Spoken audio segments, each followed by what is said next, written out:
Filosofía presocrática jónica. ¿En dónde comienza la filosofía? Los presocráticos fueron pensadores griegos de los siglos VI y V a.C. Fueron ellos los que introdujeron una nueva forma de indagar en el mundo y el lugar de los seres humanos en él. Los presocráticos son reconocidos como los primeros filósofos y científicos. En este primer episodio estaremos hablando de una introducción general a los filósofos presocráticos más importantes y a los principales temas del pensamiento presocrático. ¿Quiénes son los presocráticos y por qué son importantes? Es muy poco o casi nada lo que sabemos de los pensadores presocráticos, lo que nos complica lograr entender completamente a este grupo de filósofos. Lo único que sabemos es que todos escribieron por lo menos un libro, pero en realidad fueron piezas breves en forma de prosa y algunos en forma de poema. Desafortunadamente, ninguna de estas obras existe completa. Todo lo que sabemos lo sabemos por medio de historiadores que vivieron en periodos posteriores y fueron, por llamarles de alguna forma, coleccionistas de sabiduría antigua por medio de citas, fragmentos e informes sobre sus puntos de vista. En rara ocasión, estos historiadores fueron los que pudieron consultar las fuentes directas de las obras de los presocráticos. Otras veces la línea es indirecta y más comúnmente lo que sabemos lo sabemos por el trabajo de personajes y filósofos históricos como Hipias, Aristóteles, Teofrasto, Simplicio y otros filósofos antiguos que sí tuvieron acceso directo a estas obras. A este grupo se le llama presocráticos con la intención de marcar un contraste y diferencia con Sócrates, quien estaba más interesado en los problemas morales, y sus predecesores, que se suponía que se preocupaban principalmente por los problemas cosmológicos y físicos. Aunque técnicamente no es correcto asignarles ese título, ya que algunos de ellos fueron contemporáneos con Sócrates y hasta con Platón. Además, varios de los pensadores griegos exploraron cuestiones sobre la ética y la mejor manera de vivir una vida humana. El término también puede sugerir que estos pensadores sean de alguna manera inferiores a Sócrates y Platón. Pero para poder entenderlos vamos a agruparlos para poder darles un espacio y la merecida importancia a sus contribuciones. Podemos separar la filosofía occidental en tres partes: presocráticos, Sócrates, Platón y Aristóteles, post-Aristóteles al periodo medieval. De acuerdo a Aristóteles, en la investigación de sus predecesores sobre causas y principios del mundo natural y los fenómenos naturales, Aristóteles nos dice que Tales de Mileto fue el primero en hacer este tipo de preguntas. Lo que sabemos es que vivió a principios del siglo VI a.C. Y es a Tales a quien se le atribuye como la persona en acertar que el agua es el principio de todo. Existieron otros dos pensadores de este periodo, que son Anaximandro y Anaxímenes, quien también eran de Mileto. A este grupo se le conoce como los milesios. Mileto fue una ciudad en el mar Mediterráneo, en la costa oeste de lo que fue Grecia y en donde hoy es la provincia de Aydin, Turquía. La historia nos dice que Tales de Mileto predijo un eclipse solar cerca del año 585 a.C. Fue quien introdujo la geometría en Grecia y produjo algunas maravillas de ingeniería. Este personaje, primer filósofo, es conocido por ser visto más como un ingeniero que un pensador. A Anaximandro se le atribuye la invención del reloj solar, el haber creado una esfera del cielo como modelo astronómico y haber sido el primero en dibujar el primer mapa del mundo. Independientemente de que todo esto sea correcto o no, nos dice algo muy importante acerca de los milesios. Su interés era medir y explicar los fenómenos celestes y terrestres, y eran tan fuertes como su preocupación como lo más importante, al igual que sus investigaciones abstractas sobre las causas y los principios de la sustancia y el cambio. Desde su punto de vista, las cuestiones científicas y filosóficas no eran disciplinas separadas que requirieran métodos de investigación diferentes. Los principios que se consideran y se les atribuyen a los fundamentos filosóficos de sus teorías están implícitos principalmente en las afirmaciones que hacen. Es justo dar su lugar a los milesios como si tuvieran puntos de vista filosóficos, aunque no existan declaraciones claras, puntos de vista o argumentos específicos sobre esto. Todo lo que dice Aristóteles con respecto a los primeros pensadores que comenzaron a razonar sobre la naturaleza hace difícil de interpretar a los presocráticos. Según Aristóteles, los presocráticos afirmaban que existía una única materia o sustancia que es lo que daba el origen a todas las cosas. Y esto va muy de acuerdo con lo que afirmaba Tales, que el origen y el principio de todo es el agua. Y esto debe entenderse como la afirmación que el estado original de las cosas era agua y que incluso ahora todo era agua de alguna u otra forma. Podemos decir que el agua en cualquiera de sus formas: líquida, sólida, nieve, hielo, nubes y vapor. El cambio del estado original del presente involucra cambios en la materia de tal manera que aunque ahora no parezca haber agua en todas partes, no hay transformación del agua en otro tipo de materia, por ejemplo, aire o tierra. Para Tales, el agua fue el principio primero porque todo venía del agua. El agua fue el estado original de las cosas y el agua es una condición necesaria para todo lo que genera naturalmente. Pero Tales no afirmaba que el agua perdura a través de cualquier cambio que haya ocurrido desde el estado original y ahora solo tiene algunas propiedades nuevas o adicionales. Sería justo decir que Tales, al haber pensado que ciertas características persistían de la original, particularmente su capacidad de movimiento. Esto sugerido por afirmaciones reportadas de Tales que la piedra de imán, por sus propiedades magnéticas, y el ámbar, que cuando se frota exhibe poderes de atracción a través de la electricidad estática, tienen almas y que todas están llenas de dioses. Gracias a Aristóteles podemos sugerir que Tales identificó el alma, lo que hace que una cosa esté viva, por lo tanto capaz de moverse, como algo en todo el universo, y supuso que todo estaba lleno de dioses. El agua o el alma siendo un principio natural divino. Todas las afirmaciones y estudios hechos sobre las teorías de Tales muestran algún tipo de explicación. La explicación de por qué las cosas son como son se basa en que agua era materia básica del universo y los cambios que sufre a través de su propia naturaleza.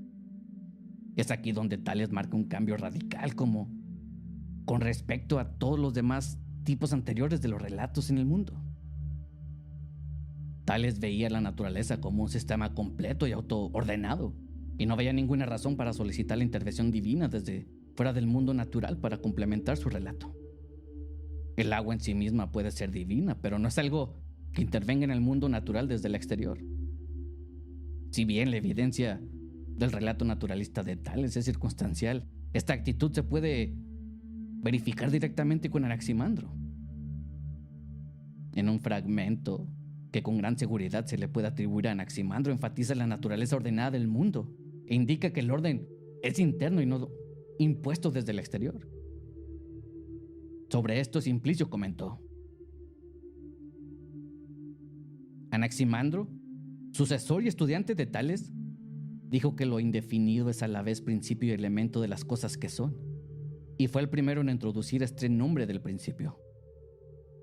Dice que no es agua ni ningún otro de los llamados elementos, sino alguna otra naturaleza indefinida, de las que vinieron a ser todos los cielos y los mundos en ellos, y aquellas cosas de las cuales hay un devenir para las cosas que son también aquellas en las que, a su parecer, de acuerdo con el que debe ser.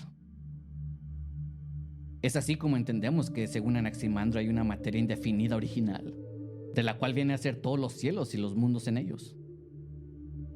Esta afirmación probablemente signifique que el estado original del universo era una masa indefinidamente grande de materia que también era indefinida en su carácter. Este material luego dio lugar a través de su propio poder inherente a los ingredientes que en sí mismo construyen el mundo tal y como lo percibimos. Entonces Anaximandro habría pensado que el movimiento era innato y que la fuente original del cambio de la parte del carácter de lo indefinido.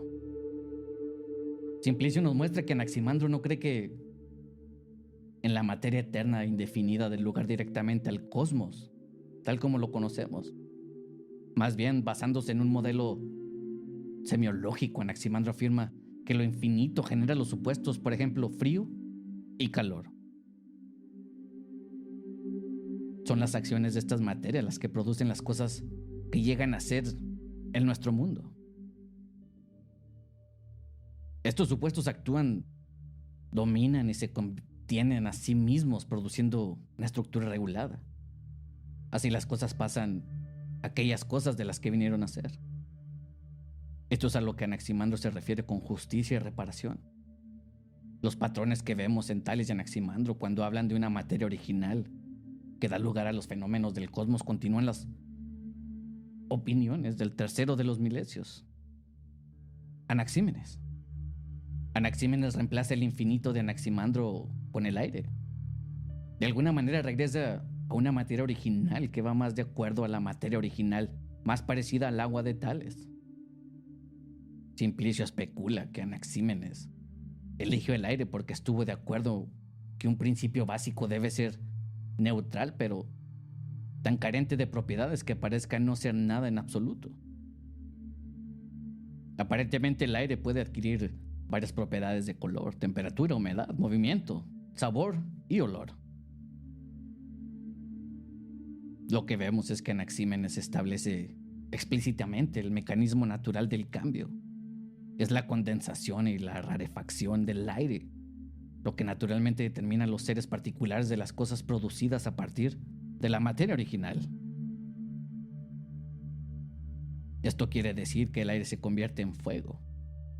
Cada vez más condensado se convierte progresivamente en viento, nube, agua, tierra y finalmente en piedra. Y todo lo demás que viene a existir nace de estos elementos. La condensación y la rarefacción están relacionadas con el enfriamiento y el calentamiento, y como ejemplo de todo esto podemos poner la respiración. Los milesios estaban interesados en la materia original a partir de la cual se desarrolló el mundo. Ellos estaban de acuerdo en que la materia original se transforma en otras sustancias, lo que va de acuerdo con Anaxímenes, quien pudo haber pensado que el cambio del aire a agua no implica la persistencia del aire como cualquier otro tipo de sustrato. El aire no juega un papel especial en la teoría, excepto en la materia originaria, y por lo tanto primero en un análisis de los cambios de ciclo, similares a las leyes que producen diversas materias a medida que se desarrollan en el cosmos. Esta interpretación sugiere cuán diferente es la concepción milesia del mundo a la de Aristóteles. Esto es algo que vamos a poder comparar cuando lleguemos al episodio de Aristóteles. Como en todo lo demás, esto no es suficiente. La filosofía necesitaba a alguien que rompiera la convención tradicional en la forma de pensar. Alguien suficientemente arrogante para crear nuevas formas de ver las cosas, y no podía ser nadie más que Heráclito. Viviendo en los últimos años del siglo VI, Heráclito continúa con el interés milesio por la naturaleza del mundo físico y ofrece relatos cosmológicos. Sin embargo, van más allá de los milesios, no solo por su enfoque en el sujeto humano y en el rango empleado de sus explicaciones físicas, sino también por investigar la naturaleza de la investigación misma. Heráclito explora la posibilidad del entendimiento humano y cuestiona sus límites. Acusado por Platón como incoherente y por Aristóteles de negar la ley de no contradicción, con fama de ser un personaje oscuro, su estilo de escribir era visto como aforístico. Esa oscuridad con la que escribía creaba, y hasta hoy sigue creando, dificultades para entender completamente sus afirmaciones paradójicas. Sin embargo, plantea cuestiones importantes sobre el conocimiento de la naturaleza del mundo. En uno de sus libros, Heráclito comienza con la frase: un logos que se mantiene para siempre. Es claro en este y otros escritos que se refiere a un principio objetivo similar a una ley que gobierna el cosmos, y esto es posiblemente, pero difícil, que los humanos llegáramos a comprender. Desde su punto de vista, existe un solo orden que dirige todas las cosas en el mundo. En una cita directa de las palabras exactas son: todas las cosas son una. Los humanos conectan a este orden divino con los dioses tradicionales. Así como Zeus, desde el punto de vista tradicional, controla todo desde el Olimpo, este logos o sistema único ordenado también dirige y controla todo el cosmos. Este orden que gobierna el cosmos es, en sí mismo, un orden racional.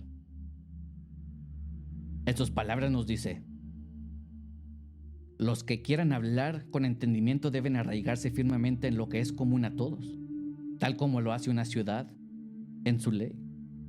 Y aún más firmemente, porque todas las leyes humanas se nutren de una sola ley, la divina, porque gobierna hasta donde quiere y basta para todos, y todavía es más que suficiente.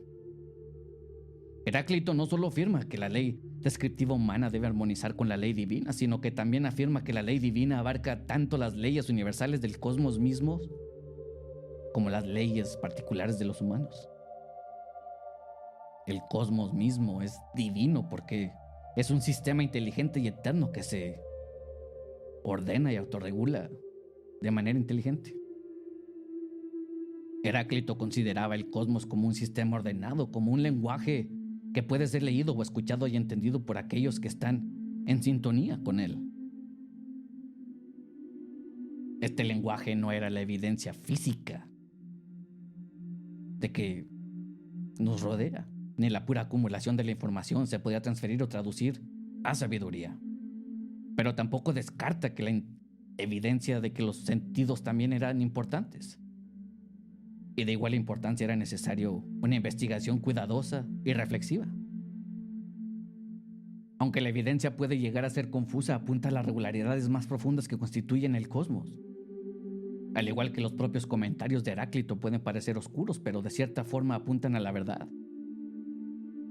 Este filósofo griego también fue uno de los primeros en comenzar la discusión sobre el alma humana. Las afirmaciones de este pensador al respecto, al igual que sus otros puntos de vista, se expresan de manera enigmática.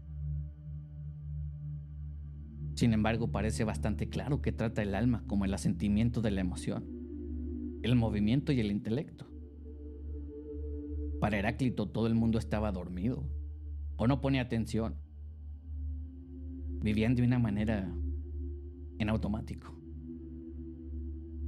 En realidad él nunca quiso ser entendido por nadie, aunque sus ideas no eran tan malas. Su actitud y falta de disposición no lo hacía una persona agradable, ni era aceptado con los brazos abiertos en la sociedad.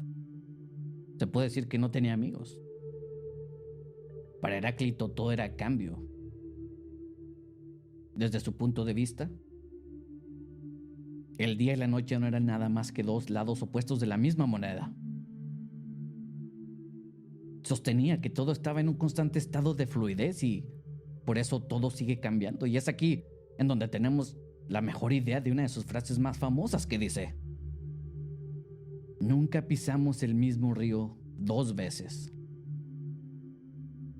El río como tal no se mueve. En cambio, el constante flujo de la corriente mueve lo que puede estar abajo del agua, en el fondo. Es por eso que aunque pisemos el mismo espacio, no es el mismo río. La corriente ha cambiado la posición de lo que se encuentra en el fondo. Ha cambiado. Y como todo lo demás en el mundo, probando que Heráclito estaba en lo correcto.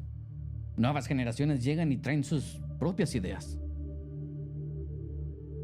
Siempre tratamos de mejorar lo que las generaciones pasadas no pudieron cambiar ni mejorar. Y esto fue lo que hicieron los atomistas presocráticos, Leucipo y Demócrito. Fue Demócrito el que tuvo la mejor idea de todos los presocráticos y es conocido como el más prominente de los atomistas. Su idea fue que todo nuestro alrededor consiste de átomos y espacios vacíos. A través de la historia se le ha acreditado por casi destruir completamente la idea del monismo que tenía Tales. Los atomistas consideran que todos los objetos y características fenoménicos emergen de la mezcla del fondo. En el caso del atomismo, la mezcla de átomos y el vacío.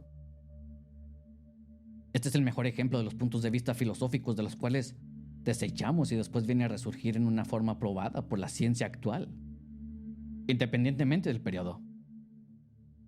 Desafortunadamente para Demócrito, su idea fue descartada y nadie le puso atención desde el año 470 a.C. hasta el siglo XVII.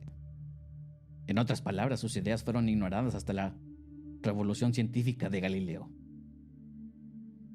Leucipo y Demócrito fueron los que crearon la idea de que todo en el mundo eran átomos y espacio. También reconocía que no había vida después de la vida, causando disgustos entre la gente y la comunidad cristiana. La idea de estos atomistas es que son átomos los que componen nuestros cuerpos y después de muertos se amoldan de forma diferente y crean algo más. Una segunda teoría tomada en cuenta es la idea del mismo Parménides. Esta idea es que algo no se puede crear de la nada, que hace imposible el cambio por este mismo hecho. En otras palabras, nada puede llegar a existir si no ha existido antes. Demócrito adoptó la idea de que existe una fuerte distinción entre apariencia y realidad y negando la exactitud de las apariencias.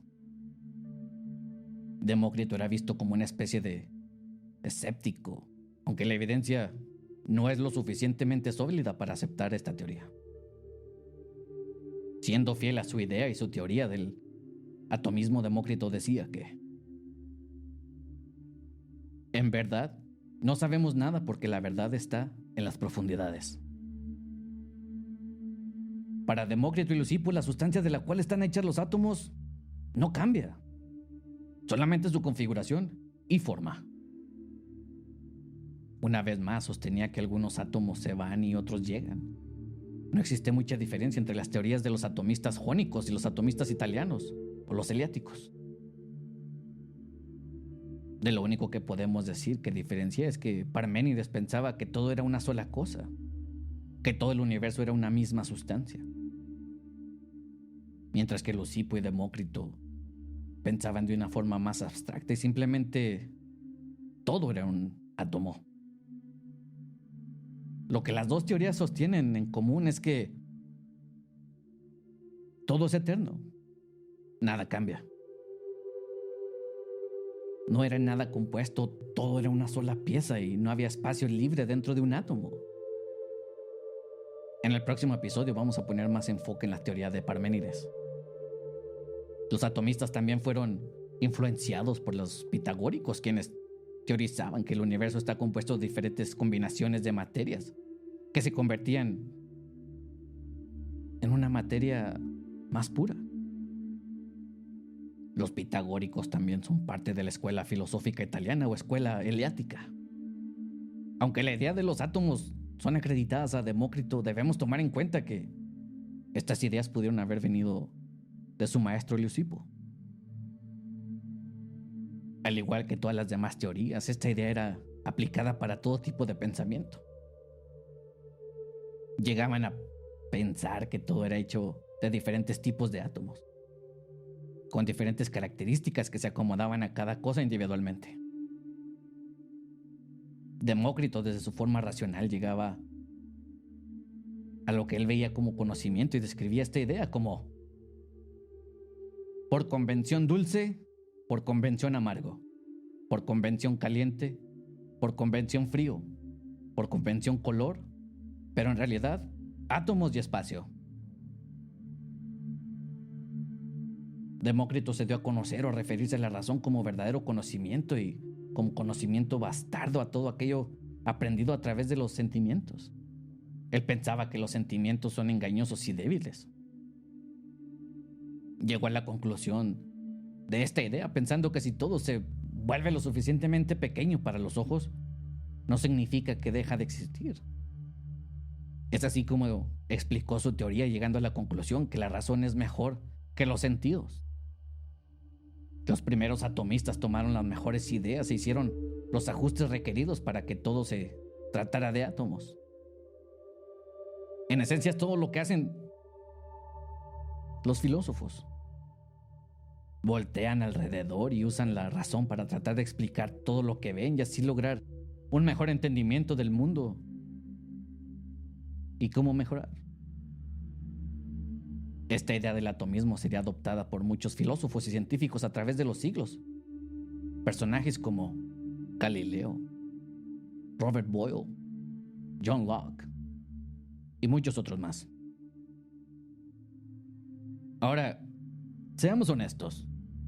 Debemos estar agradecidos con Demócrito por usar la razón y la perspicacia para adivinar correctamente que el mundo está formado de átomos. Pero existe otra cantidad mayor que utilizaron la misma razón y estaban totalmente equivocados en muchas otras teorías. También debemos darles crédito a todos los científicos que vinieron después de Demócrito y Leucipo por su trabajo y sus descubrimientos. Hoy nos damos cuenta que todas sus ideas no tenían nada de sentido y eran totalmente erróneas y hasta cierto punto tontas. Pero podemos decir esto porque 2500 años después estamos seguros que todas sus ideas y teorías estaban equivocadas. Nosotros usamos la razón porque tenemos muchas maneras de refutar lo que estos primeros filósofos y científicos creían originalmente. De igual manera que miles de años después de nosotros, nuestras ideas y pensamientos serán igualmente refutadas y seremos vistos de la misma manera que pensamos y nos sentimos de estos personajes que hablamos en este episodio. Después de todo, de eso se trata la ciencia.